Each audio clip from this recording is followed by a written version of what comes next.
My name, good afternoon, by the way. My name is Alvaro Mariano Carpio of the College of Education, and I'm currently a third year in the La Salle University, Des Marinas. And um, today I will be discussing to you the Code of Ethics or the rules in layman's terms of being a teacher. And let me read to you just a little introduction that I personally wrote. And let's begin. Now, it's it's a well-known misconception that teachers have only one job in their entire life. That is to educate the youth so they can become the future leaders and blah blah blah in whatever field. But in fact, that's just one job description that teachers have. And the truth is, there's there's many. So of course, that one's correct to educate the youth. The other one is, of course, we also help and we also report to teachers. I will also report to parents that the progress of their child that was entrusted to us teachers. And third one is to help our community,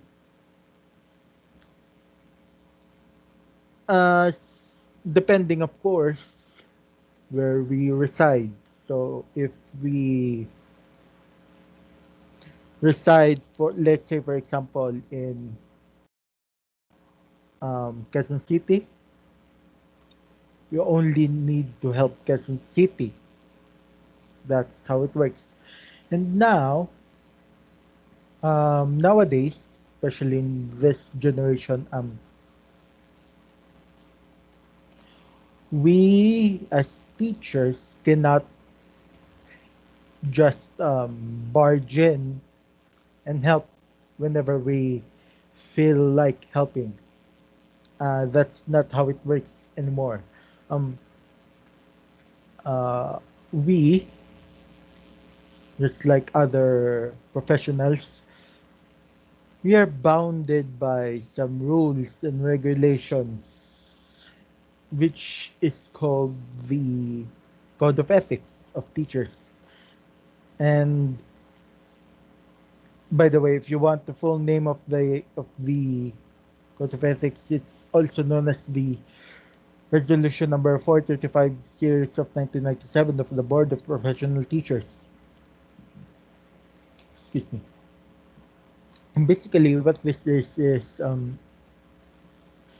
certain rules and regulations that we need to follow in order that we can keep and protect our dignity and professionalism in doing the profession that we love, which is teaching. So, without further ado, I will now present to you some of the code of ethics for teachers. Take note that I cannot do all of them because it's a lot, but I will do my best to read and explain as, as much as I can to all of you so that you may also be enlightened. Who knows? Whoever watching this right now, one of you may be an aspiring teacher someday, so this will help you a lot. So let's begin. Um, we have Article 2, Section 1, and that is the teacher and the state. So Section 1 states that the schools are the nurseries of future citizens of the state. which is true. We we serve as custodians, guardians, second parents for the students that are entrusted to us. And each member is a trustee of the cultural and educational heritage of the nation and is under obligation to transmit to learners such heritage as well as to elevate national morality, promote national pride, cultivate love of our country, and instill allegiance to the Constitution. And for all duly constituted authorities and promote obedience to the laws of the state. So basically, what this is instead of teaching the general knowledge such as math, science, Filipino English, etc., whatever, um, we must first teach them the background of the country that we are in. That's the first one. Second one, um, we have to introduce them this to certain constituted authorities. Um, those are the ones who are duly voted by us, and we must also cultivate in them the sense of pride of being in one's country and loving it. And we must also, this is important, instill allegiance to the Constitution. So of course, if you're in example Philippines, you must love our Constitution. You must uh, you must create a you must pledge for allegiance to the Constitution because you're in here.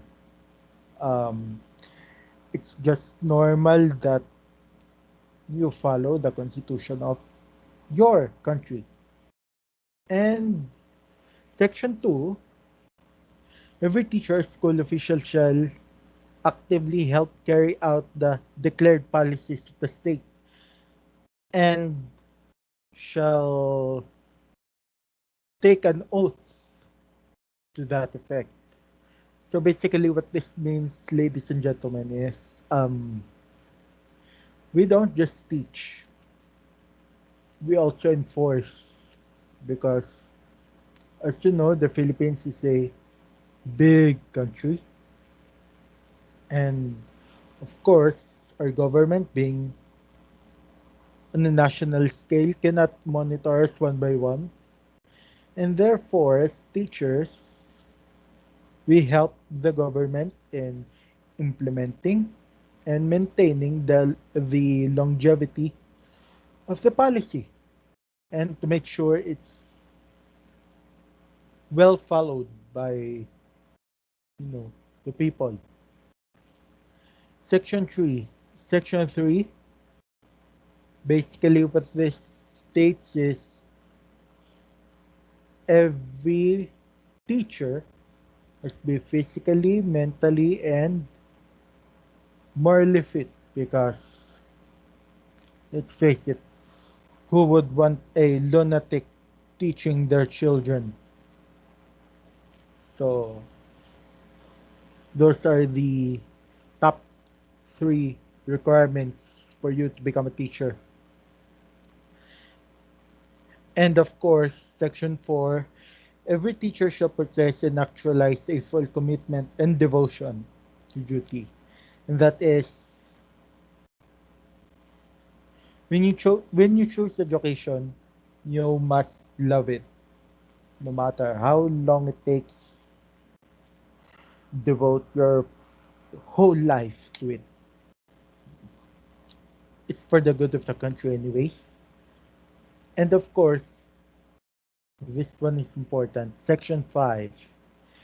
A teacher shall not engage in the promotion of any political, religious, or other partisan interest and shall not directly or solicit, require, collect, or receive any money or service or other value material from any person or entity for such purposes.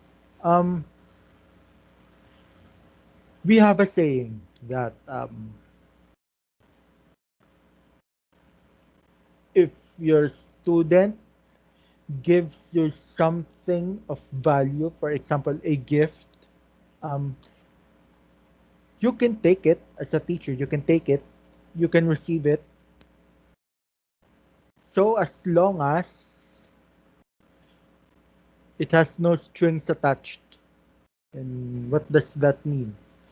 It means that, example, someone gave me a really expensive ring, some really expensive ring. And what I can do is, of course, receive it, say thank you, but you don't receive it just because um, it's your favorite student, or um, you, you have the right to refuse it. You, if you don't want to receive it, that's okay. If you think if you think that receiving it will make the student think of something in return, example, higher grades, no, that cannot be possible.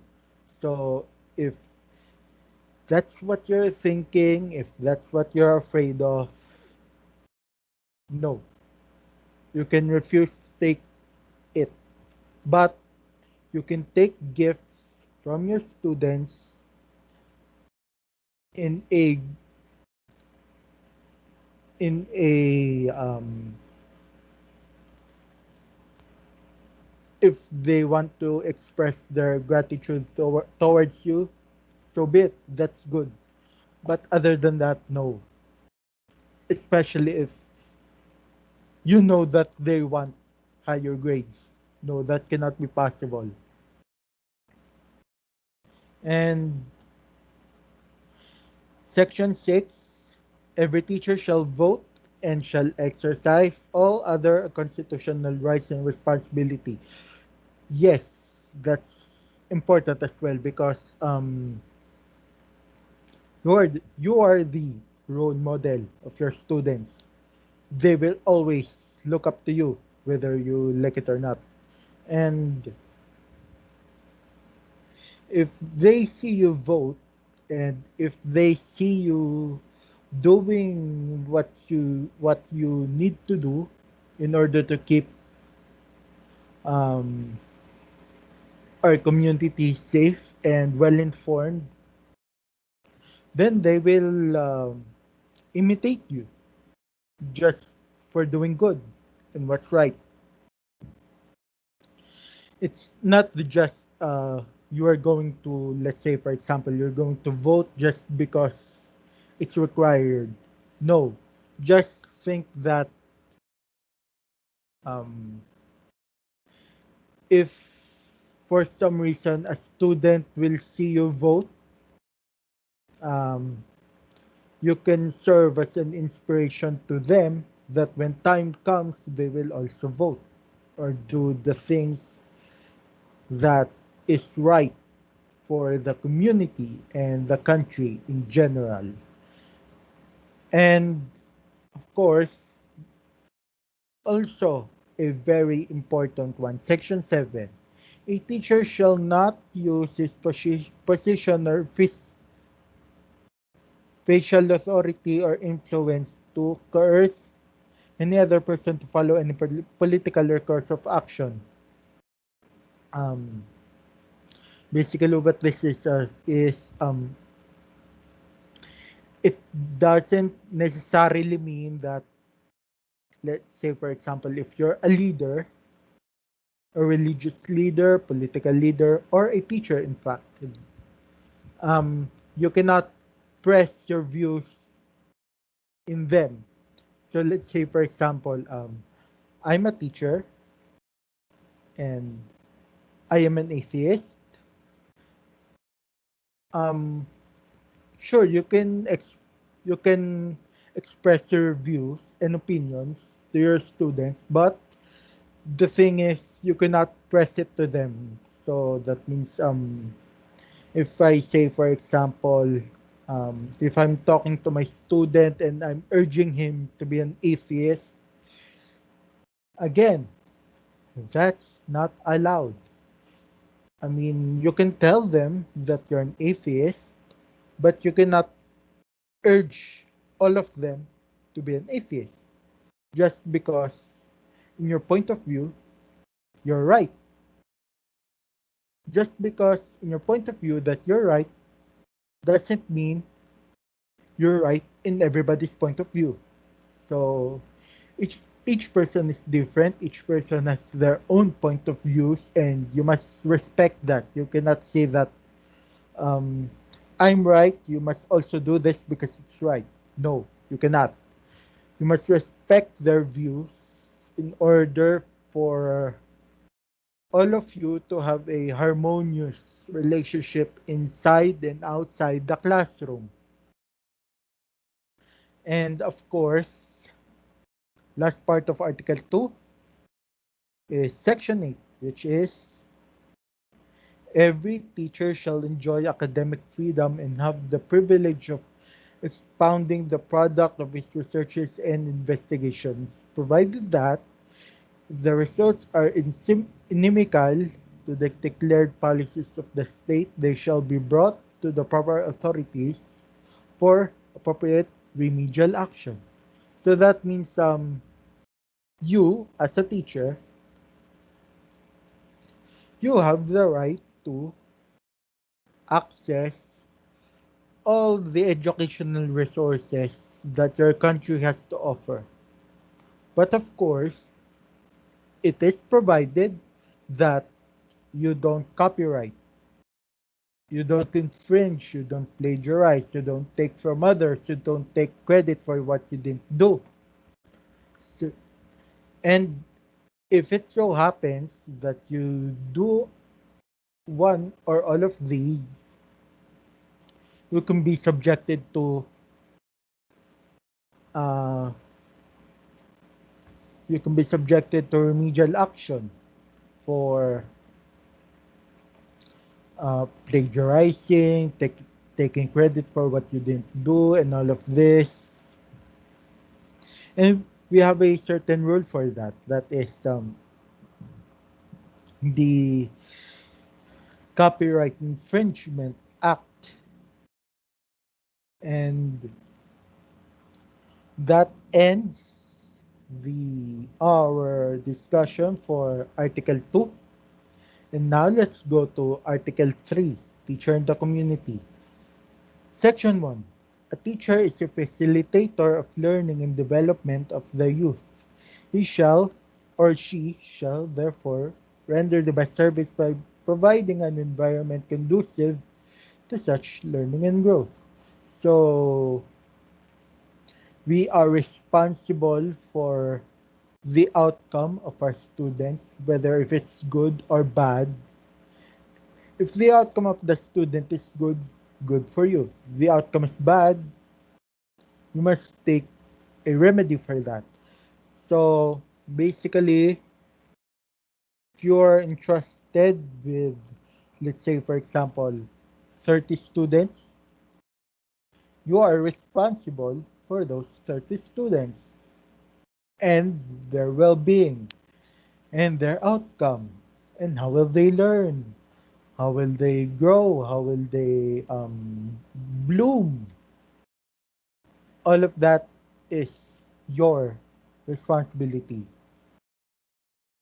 And Section 2, every teacher shall provide leadership and initiative to actively participate in community movements for moral, social, educational, economic, and civic betterment.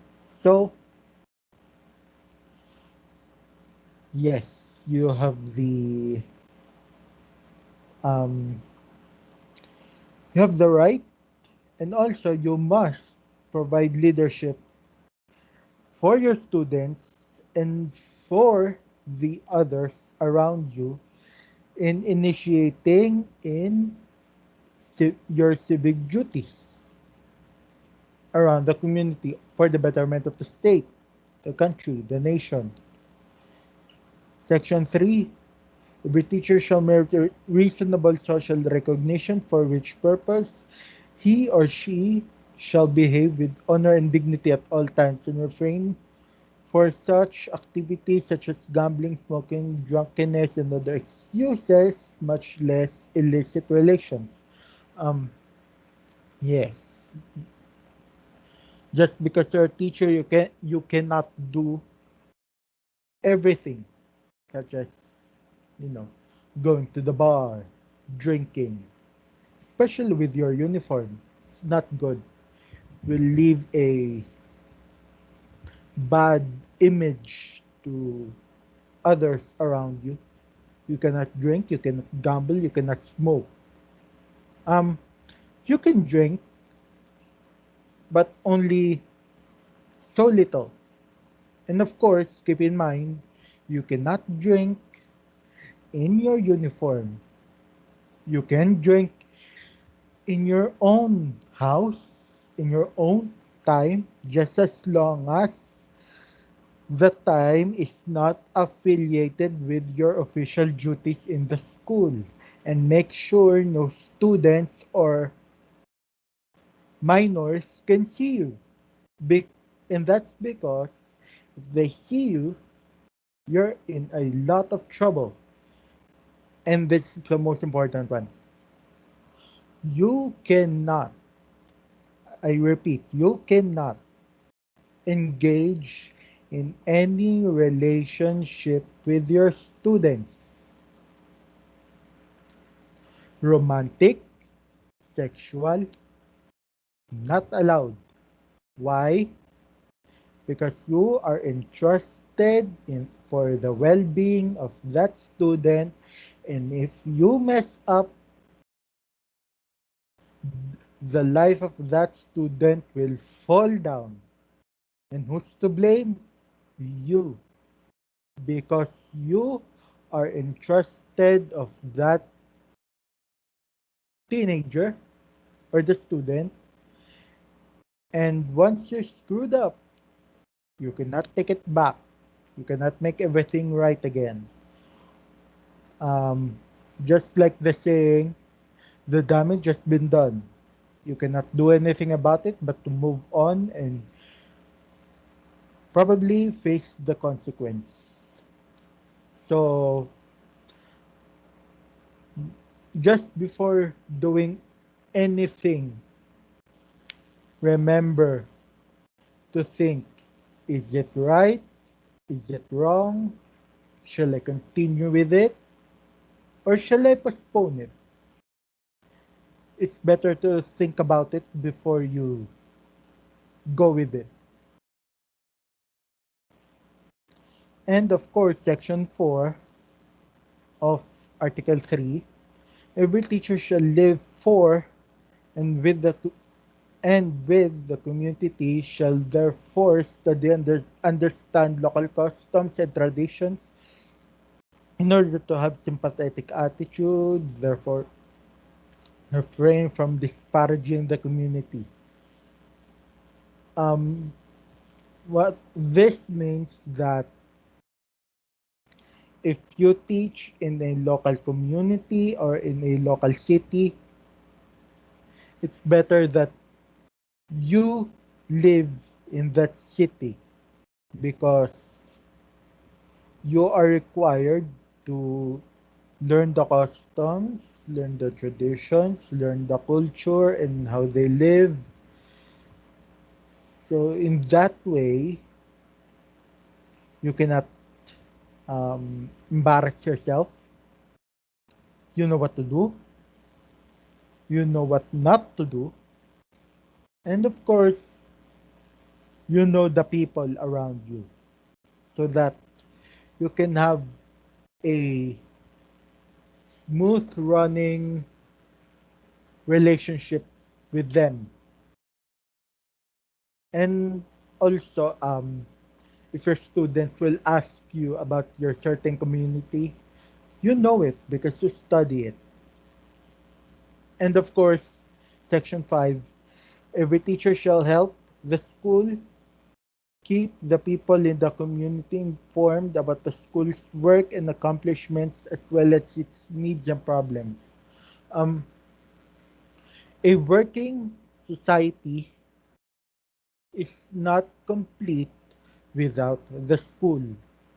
And we are this we as a collective teachers form a school, and the school is not only there to teach, but the school is also there to um, update the community on what we did, on what we did right, what we did with error, what's our problem, and what we need in order for the community to fix the problem with us, um, provide our needs, of course, with our help, in order to keep the community running.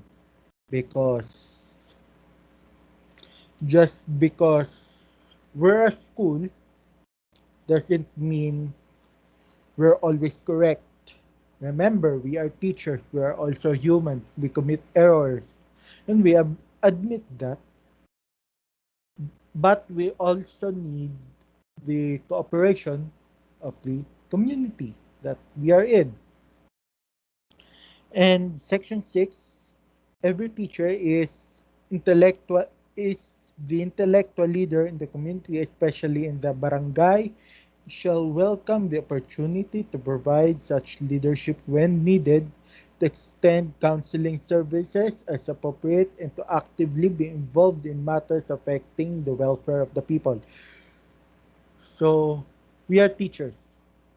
We study not only knowledge, not only that we take knowledge and give it to the children, we also study our community, how we live,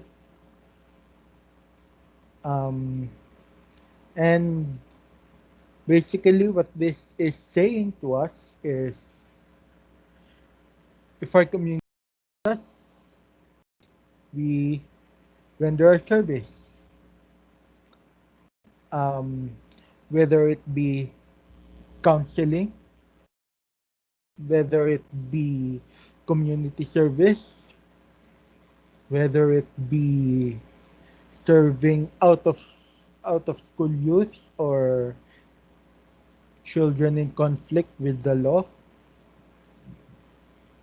We conduct we conduct teachings, of course, um also outside the school. We also conduct teachings for, um let's say, for example,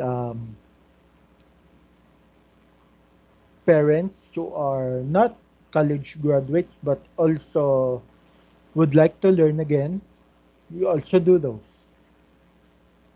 Section 7, every teacher shall maintain harmonious and pleasant personal and official relations with other professionals, government officials, and with the people individually or collectively. Um, we teachers need to cooperate, have a teamwork with other professionals such as engineers, barangay officials, to make our community better, not just for the betterment of the school, but for the betterment of the community and for the betterment of the country as well. Because, you know, we study cultures, we can contribute uh, the ideas and the knowledge that we spent years learning, so that we can give our wisdom, give our knowledge, give our opinions in terms of national development, regional development, community development. Yeah. So we also need to prepare ourselves in whenever that time comes. And lastly, teacher section 8. A teacher possesses freedom to attend church and worships as appropriate, but shall not use his position and influence to proselyte others. So basically, that's what I said earlier that, for example, I'm an atheist and I tell all of my students that they should all be atheists because, in my point of view, I'm right. That's not good. As I said earlier, you can tell them your religious beliefs, but you cannot tell them to convert or change. Because as I said earlier, just because in your own perspective you're right doesn't mean you're right for others. They have their own point of views and therefore you must respect it. And so far, we covered two articles and more than 10 sections all in all. So I will end it there. And if if you want to learn more about how teachers operate and how their rules work, I advise you to grab a copy from the internet about it. It's just easy to search Code of Ethics for Professional Teachers. And just if you haven't noticed, this is provided in our Constitution, the 1987 Constitution, which we currently use. However, the Constitution offers very little information about Code of Ethics. So I really advise you to search for the internet about that and you memorize because as I said in the beginning of the video, um, I may not know who are watching this. Maybe some may be aspiring teachers. So if any of you, the aspiring teachers, if any of you is watching this,